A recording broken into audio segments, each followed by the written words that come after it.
What's up everyone, Kaiju no Kami here, and I'm back with another pseudo quickie review for several movies that I've watched since the last one that I didn't get to review yet. You're probably just going to see these happen a lot because these are actually kind of easier than doing them one movie at a time.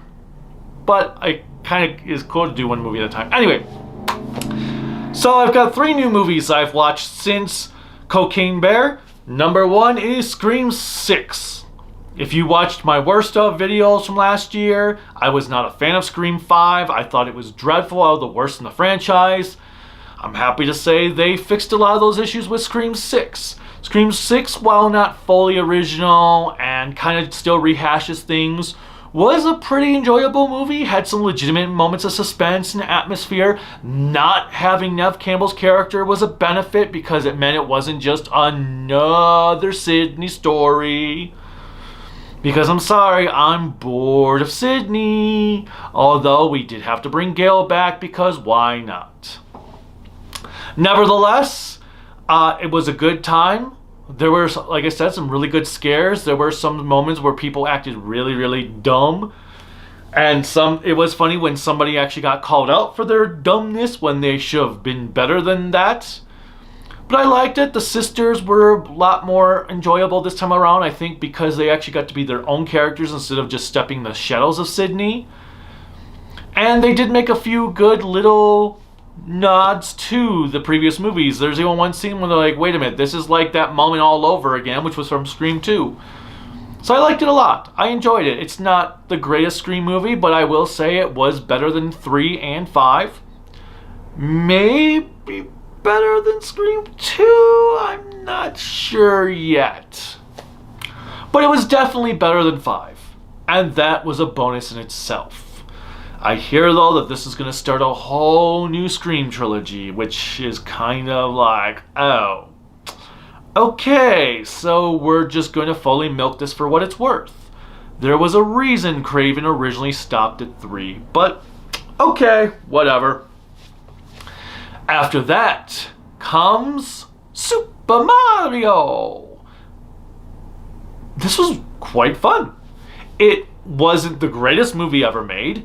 It isn't the greatest animated movie ever made. There were a bit of pacing issues. Things just happened way too quick, way too conveniently. But overall, it was a fun experience. Bowser was pretty awesome as a villain. He does have some silly moments, but at the same time, he does have some really threatening moments, so it was a perfect balance for Bowser. The story was interesting. There were a lot of great nods to the video game.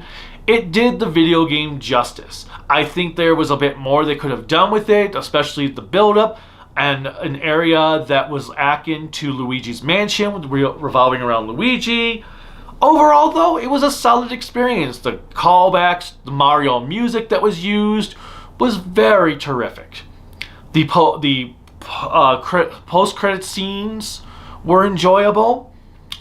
I have to say I will never look at the star creatures from Super Mario Galaxy the same way again, because there was one in here that was just hilarious and stole the scene anytime it appeared, which was awesome and unexpected at the same time. The fights were cool. The CGI was well done.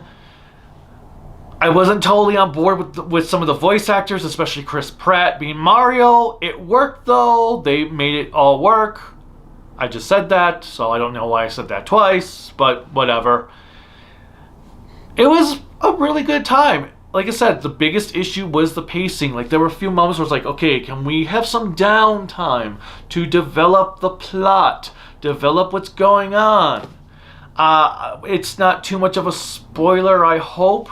But like, there was one scene where Mario's running, Peach is going out, and she walks outside. Mario just happens to run into her, and Peach is like, oh, here, you're coming with me. It's like, okay. That was very conveniently easy. Otherwise, it was a good time. I do wish we had seen the Koopa Kids, but I guess that's what the sequel was for. So I'm looking forward to seeing what else they do. I know people have made jokes about a Nintendo Cinematic Universe out of this. Obviously, I will always want a Metroid movie.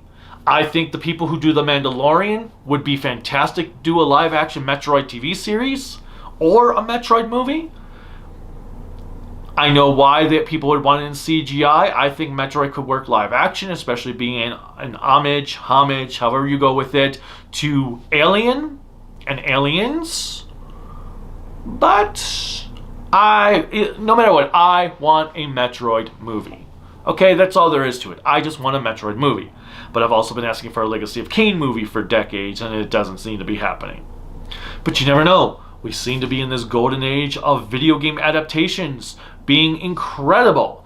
We've got Mario, The Last of Us. We've got Mario, The Last of Us. Because Halo still sucks on screen, Resident Evil still sucks on screen. Well, oh, and Sonic. Sonic 1 and 2. Duh. Those were good too. So yeah, maybe not exactly a golden age. It's too premature to say that. Because, I mean, years ago we did have Mortal Kombat and Silent Hill that were really good. And then a lot of crap. A lot of crap. But you gotta start somewhere, right? I mean, comic book movies didn't perfect the comic book genre for movies for many decades after they started. So, video games are still figuring themselves out for movie adaptations. Yeah. I mean, it wasn't until about the 2000s when comic book movies really started to make good movies that weren't Batman or Superman. Well, Superman's still kind of, yeah, but that weren't Batman. And now look where we are with comic book movies. They're basically their own genre at this point, which is why I can't understand people who are like, oh, another comic book movie, another superhero movie. Yeah, do you complain about how many romantic comedies come out a year, or how many dramas come out a year, how many mockumentaries, or whatever they call those documentary type movies come out a year, but you're complaining about comic book movies? Okay, there's like 200 horror movies that come out a year, but the comic book movies are the issue. Okay, sure, right, we're okay, yeah. Anyway, so Mario was a good time. And lastly, which I just saw 2 nights ago, was Renfield. Renfield is the story of, well, Renfield. It harkens back to the 1931 Bela Lugosi Dracula. Nicolas Cage plays Dracula, and I will say I didn't feel like he went all Nicolas Cage on the role, which I was kind of anticipating. He was a touch of Nicolas Cage with Dracula from the original novel. He was terrifying. He was absolutely terrifying at times. I really felt like he did a great job. It did a really good job of bringing Dracula into the modern world, way better than Dracula 2000 and Castlevania Lords of Shadows. I enjoyed it. It's not the greatest movie ever, but it was a fun time. It was hilarious and suspenseful at the same time. They really utilized Dracula's powers of turning into a bat and mist more efficiently than most movies have done ever before. It was kind of disappointing we never saw him turn into a wolf, but I'm okay with that. There were, as I said, these great callbacks to the 31 film, especially at the start, when they kind of reshot some of those scenes with Nicolas Cage's Dracula and Nicholas Hoult as Renfield. It was good. I liked it. There were sometimes the comedy was a bit much, or sometimes it did feel a little bit disjointed with this mob storyline, but I did feel that it blended a bit to get better together than I had been heard about in other reviews. So maybe it's because I was expecting it to be a mess that I ended up not finding it as much of a mess as others. It is also kind of interesting to think that the son of the gangster, of the mobster in this movie, is the voice of Sonic the Hedgehog in the movies. So there's an interesting video game movie connection. And then obviously we've got Renfield, who plays Beast in the X-Men First Class series. We've got... oh, the Awkwafina, who's from Shang-Chi. So another comic book movie reference. She was a bit weird.